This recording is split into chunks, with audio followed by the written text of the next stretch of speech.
اللہ کے رسول صلی اللہ علیہ وسلم کی سیرت النبی صلی اللہ علیہ وسلم کا آج 7واں سبق ہے۔ سیرت طیبہ، سیرت مبارکہ، آپ صلی اللہ علیہ وسلم کی زندگی کا ہر پہلو اتنی شان اور مقام والا ہے کہ کوئی مؤرخ، کوئی محدث، کوئی مفسر آقا صلی اللہ علیہ وسلم کے کسی ایک پہلو کو کما حق ہو بیان نہیں کر سکتا۔ آپ صلی اللہ علیہ وسلم کی ولادت سے پہلے کے واقعات، آپ صلی اللہ علیہ وسلم کی ولادت سے پہلے جو دنیا کے اندر مختلف احوال آئے، اور پھر آپ صلی اللہ علیہ وسلم کی ولادت، آپ صلی اللہ علیہ وسلم کا بچپن، آپ صلی اللہ علیہ وسلم کا لڑکپن، آپ صلی اللہ علیہ وسلم کی جوانی، آپ صلی اللہ علیہ وسلم کے نکاح، آپ صلی اللہ علیہ وسلم کے سفر تجارت، آپ صلی اللہ علیہ وسلم کی مکی زندگی، آپ صلی اللہ علیہ وسلم کی دعوت، آپ صلی اللہ علیہ وسلم کا معراج، آپ صلی اللہ علیہ وسلم کا اسراء، آپ صلی اللہ علیہ وسلم کی ہجرت،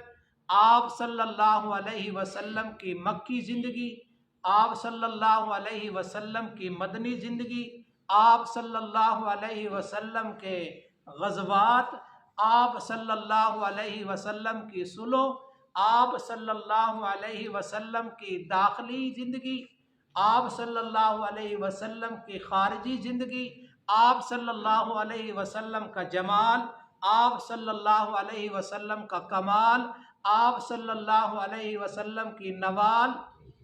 کسی ایک پہلو پر بھی سارے مورخ، محدث، مفسر لکھنا شروع کر دیں، بولنا شروع کر دیں تو زبانیں گنگ ہو جائیں گی، لیکن کسی سیرت کے ایک پہلو کو کما حق کو بیان نہیں کر سکتے اور لکھ نہیں سکتے۔ ہم نے یہ سیرت النبی صلی اللہ علیہ وسلم کا جو سلسلہ شروع کیا ہے تاکہ ہمارا بھی آقا صلی اللہ علیہ وسلم کی تعریف کرنے والوں میں ہمارا بھی نام آئے، آپ صلی اللہ علیہ وسلم کے نعت خوانوں میں ہمارا بھی نام آ جائے۔ پہلی کتابیں، آسمانی کتابیں میرے اور آپ کے نبی صلی اللہ علیہ وسلم کی نعتیں بیان کرتی ہیں، آپ صلی اللہ علیہ وسلم کی صفات کا تذکرہ کرتی ہیں، حتیٰ کہ یہاں تک کتابوں میں لکھا ہے کہ انہوں نے سابقہ کتب کو پڑھ کر آقا صلی اللہ علیہ وسلم کی ایک صورت، ایک شکل، تصویر بنائی، اور پھر جب آپ صلی اللہ علیہ وسلم کی نبوت کا زمانہ آیا تو ادھر مکے کا ایک شخص شعبہ بن مغیرہ، ایک تو مغیرہ بن شعبہ صحابی ہے، یہ شعبہ بن مغیرہ، یہ ایک گرجے میں گیا، اس نے پوچھا کہ کہاں سے آئے ہو؟ اس نے کہا میں مکہ سے آیا ہوں۔ کہا ادھر کسی نے نبوت کا دعویٰ کیا ہے؟ جی کیا ہے۔ کیا تم اس کو پہچانتے ہو، دیکھا ہے؟ انہوں نے کہا جی دیکھا ہے۔ کیا اس نے کہا میں اگر تمہیں اس کی تصویر دکھاؤں تو پہچان لو گے؟ اس نے کہا میں نہیں پہچانوں گا تو کون پہچانے گا؟ تو جب اس نے اپنی درازوں سے تصویریں نکالنا شروع کی تو اس میں سے ایک تصویر جب نکالی تو اس نے کہا یہی بالکل اس آخری نبی کی شکل ہے۔ اتنا پہلی کتابوں میں الذی یجدونہ مکتوبا عندہم فی التوراۃ والانجیل، تو میرے آقا صلی اللہ علیہ وسلم کی شان، مقام، عظمت، اللہ اکبر، جو آقا صلی اللہ علیہ وسلم کے ورود مسعود جس انداز میں اللہ نے اس کو نمایاں کیا اور اس کا ظہور کیا، اتنی 1,24,000 کم و بیش انبیاء میں سے کسی کو اس انداز سے اس کا تذکرہ نہیں آیا۔ سب سے پہلے اس بات کا تذکرہ کریں گے جس کو اللہ نے عالم ارواح میں ذکر کیا، جس کو وعدہ الست کہتے ہیں۔ سورۃ الاعراف ہے، سورۃ الاعراف میں اللہ تبارک و تعالیٰ اس کا تذکرہ کرتا ہے، وَإِذْ أَخَذَ رَبُّكَ مِن بَنِي آدَمَ مِن ظُهُورِهِمْ وَأَشْهَدَهُمْ عَلَىٰ أَنفُسِهِمْ أَلَسْتُ بِرَبِّكُمْ۔ اللہ تعالیٰ نے قیامت تک پیدا ہونے والے اولاد آدم کو ایک شکل عطا کی، اور ان سارے انسانوں کو، آدم علیہ السلام سے لے کر قیامت تک جتنے لوگ آنے تھے، آ چکے ہیں، موجود ہیں اور قیامت تک آئیں گے، ان سب کو اللہ نے عالم ارواح میں جمع کیا اور ان سے اس وقت پوچھا، سوال کیا، کیا لست بربکم، کیا میں تمہارا رب نہیں ہوں؟ قالوا بلا، تو سب نے کہا کیوں نہیں، آپ بھی ہمارے رب ہیں۔ اللہ نے یہ ربوبیت کی محفل سجائی، اپنی ربوبیت کے اقرار کی مجلس سجائی، کانفرنس بلائی، اس میں ہر خاص و عام کو بلایا، گورے اور کالے کو بلایا، پڑھے لکھے ان پڑھ کو بلایا، ماننے والے نہ ماننے والے سب کو وہاں جمع کیا اور ان سے پوچھا۔ یہ ہے وعدہ الستو۔ اور تیسرا پارہ سورۃ آل عمران، آل عمران کی آیت نمبر 81 ہے۔ اللہ تبارک و تعالی ایک کانفرنس ختم نبوت کی بلائی ہے، صلی اللہ علیہ وسلم۔ کون سی کانفرنس؟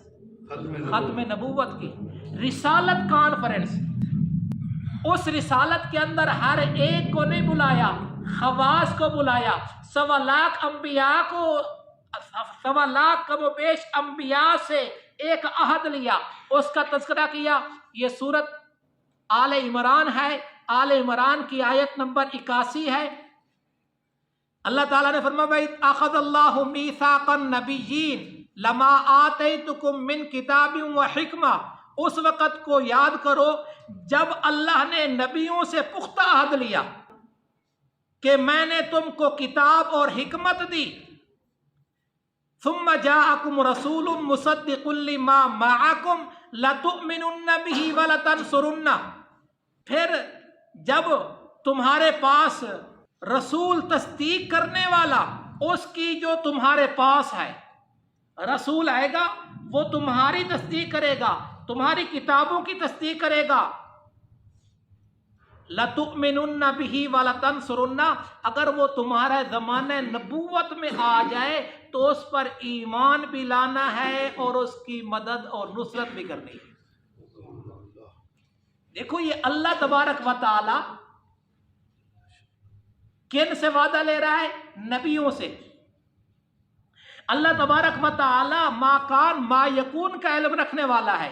اللہ تبارک و تعالی نے انبیاء کی جو لسٹ بنائی ہے، ان انبیاء اور رسل میں آخری نام خاتم النبیین صلی اللہ علیہ وسلم کا لکھا، محمد الرسول اللہ کا نام اس میں گرامی ہے۔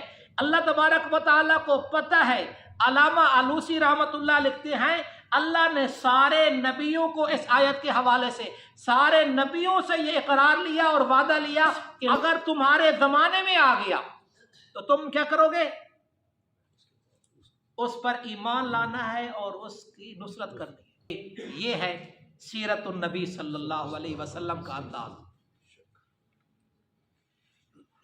اور پھر علامہ آلوسی لکھتے ہیں اَيُصَدِّقَ بَعْضُهُمْ بَعْضًا، ہر نبی آیا اس نے اپنے سے پہلے والے کی تصدیق کی، ہر نبی پہ کتاب نازل ہونے والے کی بھی تصدیق کی، اور اس نے جب نبی آیا اور اس نے اعلان کیا، اللہ کی وحدانیت کی طرف بلایا، اللہ کے احکام سنائے، تو اس پر ایمان لانا ضروری تھا۔ جب وہ نبی آئے انہوں نے دعوت دی، لیکن شان دیکھیں ابھی ہمارے نبی صلی اللہ علیہ وسلم نہیں آئے، ہمارے نبی صلی اللہ علیہ وسلم کے دادا بھی پیدا نہیں ہوئے۔ کبھی اللہ تبارک و تعالی اپنے پیارے حبیب صلی اللہ علیہ وسلم کے تذکرے دعاؤں کی شکل میں، کبھی بشارتوں کی شکل میں، کبھی خوابوں کی شکل میں۔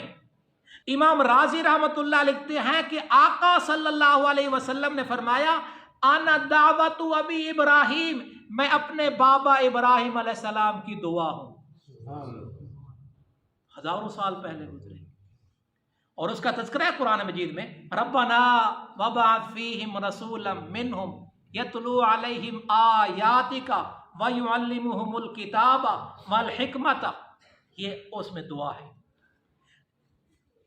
وبشارت عیسیٰ قومہ، اور عیسیٰ علیہ السلام کی بشارتوں میں میرے اور آپ کے نبی صلی اللہ علیہ وسلم کے تذکرے ہو رہے ہیں، وہ تذکرے کر رہے ہیں۔ اور کبھی کہیں آتا ہے ورؤیا امی، اور میری ماں کو خواب دکھایا گیا۔ دانیال علیہ السلام کے خواب کا تذکرہ آتا ہے، اس میں بھی میرے آقا صلی اللہ علیہ وسلم کے آنے کی بشارت دی گئی ہے۔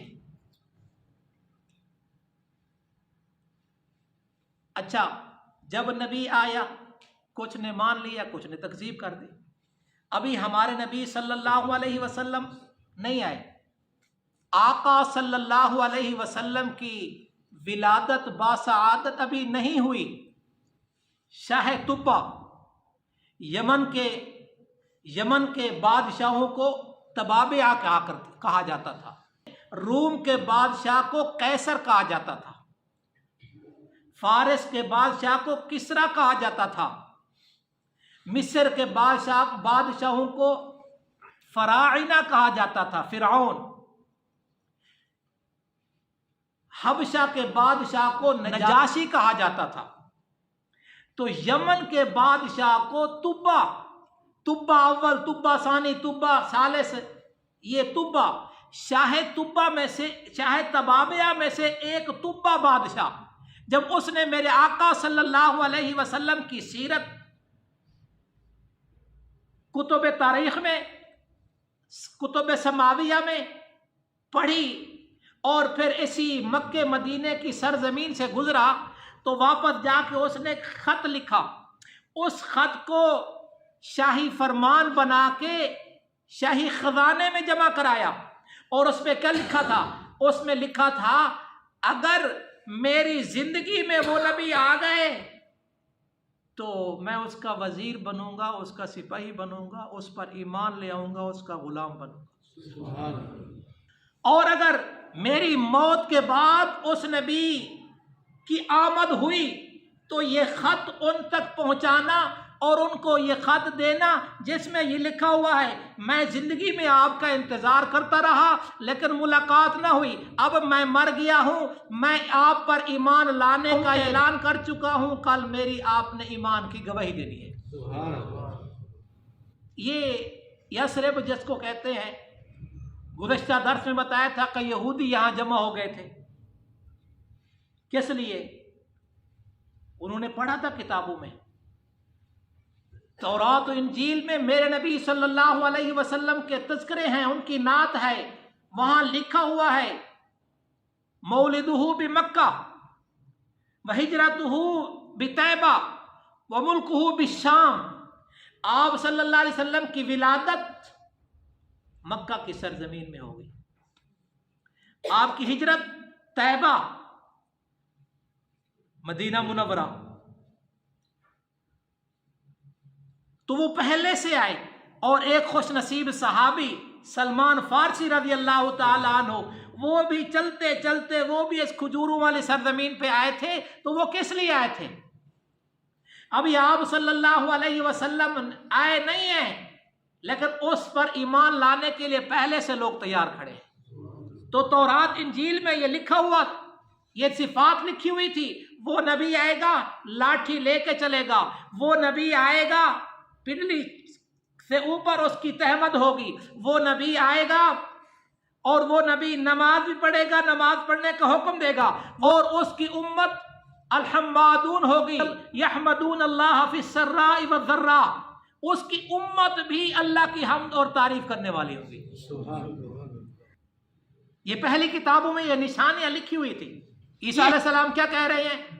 مبشرا برسول یأتی من بعد اسمہ احمد، میرے بعد ایک نبی آنے والا ہے وہ نبی آئے گا اس کا نام اسم گرامی احمد ہوگا صلی اللہ علیہ وسلم.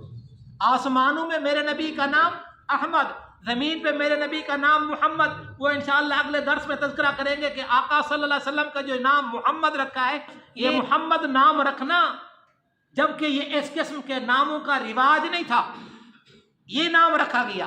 اور پھر اللہ تبارک و تعالی نے جگہ کا کون سی جگہ کا انتخاب کیا جو بالکل دنیا کائنات کے وسط میں جگہ ہے. آپ کی جائے ولادت، آپ کے ابتدائی نبوت کے زمانے کی جگہ کون سی ہے؟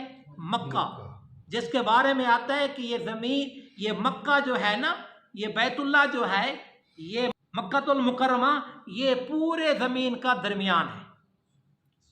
ایک چیز، اور اس وقت 2 سپر پاور مانی جاتی تھی. یہ لفظ یوز ہوتا ہے، استعمال ہوتا ہے، لوگ کرتے ہیں. ہمارا تو عقیدہ یہ ہے کہ سپر پاور کون ہے؟ اللہ. پھر کہیں سپر پاور کون ہے؟ اللہ. اللہ ہے.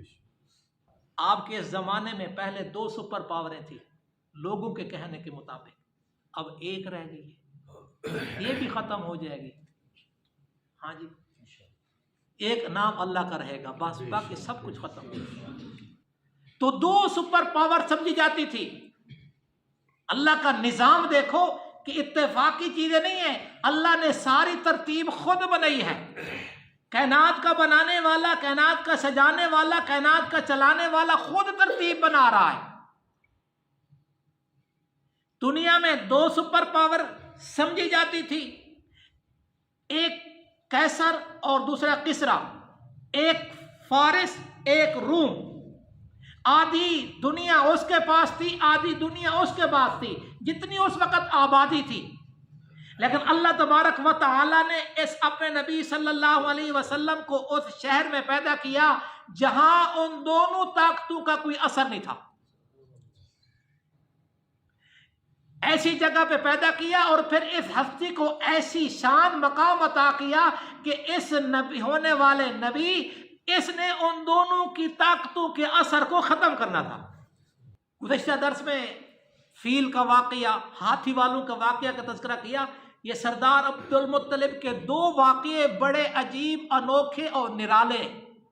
واقعات تو اور بھی ہیں سردار عبد المطلب کے، لیکن ایک واقعہ کون سا تذکرہ کیا تھا؟ ہاتھی والوں کا. اور دوسرا واقعہ آتا ہے زمزم کا. اب انشاءاللہ قریب ہو رہے ہیں، آپ انتظار کر رہے ہیں کہ آقا صلی اللہ علیہ وسلم کی ولادت کا. کچھ بچے پیدا ہوتے ہیں، گھرانے کو انتظار ہوتی ہے. یہ آمنہ کا یہ جو لال ہے، اس کو اس کے پیدا ہونے کی زمانے کو انتظار تھا. گھرانہ صرف نہیں، زمانہ میں انتظار تھا. تو سردار عبد المطلب، یہ عبد المطلب یہ ان کا نام نہیں ہے. عبد المطلب کا کبھی معنی سوچا ہے؟ مطلب کا بندہ، مطلب کا غلام، یہ ان کا نام نہیں ہے. اصل میں اس کا بھی تھوڑا سا تذکرہ کر دیتا ہوں. یہ ہاشم کے بیٹے ہیں، یہ ہاشم کے بیٹے ہیں. یہ ہاشم، ہاشمی جو چلتا ہے نا ہاشم، یہ ہاشم تجارت کی غرض سے مدینہ منورہ کی طرف، جس کو یثرب کہتے تھے، مدینہ منورہ، میں تو مدینہ منورہ کہوں گا نا، آپ کو سمجھ آیا کہ بال آسانی ہوگی. مدینہ المنورہ کی طرف گیا تو وہاں ایک سلمہ نامی عورت سے اس نے نکاح کیا. چند روز وہاں ٹھہرا، مہینہ کم و بیش وقت. پھر یہ آگے غزہ کی طرف تجارت کی نیت سے قافلے کے ساتھ گئے، اور پھر غزہ ہی میں ان کا انتقال ہو گیا، واپس نہ آئے. کچھ عرصے کے بعد یہ پیدا ہو گئے، سلمہ کے بیٹے، ہاشم کے بیٹے. ان کا جب یہ پیدا ہوئے نا، ان کے بال کچھ سفید تھے، ایک بال سفید تھا، یہ چند بال سفید تھے، اس کی وجہ سے اس کا نام رکھا شیبہ. اب 4 سال 6 سال کا عرصہ گزر گیا. وہ سلمہ نامی عورت جو سردار عبد المطلب کی والدہ ہے، شیبہ کی والدہ ہے، وہ بھی خاندانی تھی، کام چل رہا تھا، بچے کی پرورش ہو رہی تھی. لیکن مطلب یہ ہاشم کا بھائی تھا، اس کو خیال آیا، پتہ چلا کہ ہمارا بھائی یہ سفر میں گیا تھا، اس نے وہاں شادی کی، وہاں بچہ ہے، تو وہ بچے کو لے آئے۔ چنانچہ وہ اب مطلب گیا مدینہ، معلومات کی، اس شیبہ سے ملاقات ہو گئی، آپ صلی اللہ علیہ وسلم کے دادا سے ملاقات ہو گئی، اور پھر اس کی ماں تک گئے۔ انہوں نے کہا جی ہمارے بھائی کی نشانی ہے، میں اس کو مکہ لے کے جاتی ہوں۔ انہوں نے کہا تم کیسے پرورش کرو گے؟ انہوں نے کہا سردار کا بیٹا ہے، سرداری ملے گی، سردار کا بیٹا سرداری ملے گی۔ ایک یہاں گمنام زندگی ہے، وہاں نام والی ہوگی، نام ور بنے گا۔ تو چنانچہ ماں نے مجبور ہو کے کہا جی یہ بچے کی مرضی ہے۔ بچے کے چاچا نے پوچھا، تیار تو پہلے کر چکا تھا، بچے نے بھی کہا جی میں اپنے چچا کے ساتھ جاتا ہوں۔ جب یہ مطلب لے کے آیا، سواری پہ بٹھایا اور مکہ پہنچے تو سبحان اللہ، یہ شیبہ انتہائی خوبصورت، کیوں نہ ہو نبی صلی اللہ علیہ وسلم کے دادا ہیں، خوبصورت ہونا چاہیے تھا۔ جب انہوں نے دیکھا تو انہوں نے کہا یہ عبد المطلب ہے۔ یہ کیا ہے؟ مطلب کا غلام۔ تو ادھر سے اس کا یہ نام پڑ گیا، عبد المطلب، عبد المطلب، عبد المطلب، مطلب کا غلام، مطلب کا غلام، مطلب کا غلام۔ تو پھر یہ نام اتنا مشہور ہوا کہ وہ نام بھول گیا کسی کو، مکہ میں تو کسی کو پتہ نہیں تھا۔ اب آہستہ آہستہ یہ اپنی سرداری پہ آ گئے، سردار بن گئے، اور سبحان اللہ ایسی سرداری کی کہ اس کی مثال آپ ہی تھی۔ اب ایک رات سوئے، بعض کتابوں میں آتا ہے کہ حتیم میں سوئے، حتیم میں سوئے ہوئے تھے، خواب میں کوئی آدمی آتا ہے اور آ کے کہتا ہے احفر برا، تو انہوں نے نیند میں کہا ماں برا، کیا ہے برا؟ وہ چلا گیا۔ دوسری رات سوئے، پھر خواب آیا احفر المظنونۃ، انہوں نے پھر کہا مل مظنونہ، وہ پھر چلا گیا۔ تیسری رات پھر خواب آیا احفر طیبہ، طیبہ کھودو، احفر کا معنی کھودنا، طیبہ کھودو، پوچھا ماں طیبہ، کوئی نہیں۔ پھر چوتھی رات کا تذکرہ آتا ہے احفر زمزم، زمزم کھودو۔ اب زمزم کے تذکرے تو سن چکے تھے، وہ قبیلہ جرہم جو ظلم و ستم کی وجہ سے اللہ نے اس کا کام کیا، پھر وہ جب جانے لگا تو اس نے اس کا نام و نشان تک مٹا دیا۔ پھر اس کی نشانی بتائی گئی اسی رات میں خواب میں، احفر وہیا بین الفرث والدم عند نقرۃ الغراب العاصم، زمزم کھودو، وہ خون اور گوبر کے درمیان، جہاں کوا تو کالا ہوگا، ٹھونگ مار رہا ہوگا، لیکن اس کا ایک پر جو ہے وہ بالکل سفید ہوگا، عند قریۃ النملہ، اور وہ بستی ہوگی چیونٹیوں کی۔ صبح اٹھے، اب یہ سارا مکہ بیت اللہ کا ارد گرد ڈھونڈ ڈالا، کہیں بھی کچھ سمجھ نہ آئے۔ خواب میں یہ چوتھی رات تھی، چوتھی رات دے چکے تھے، لیکن ڈھونڈا۔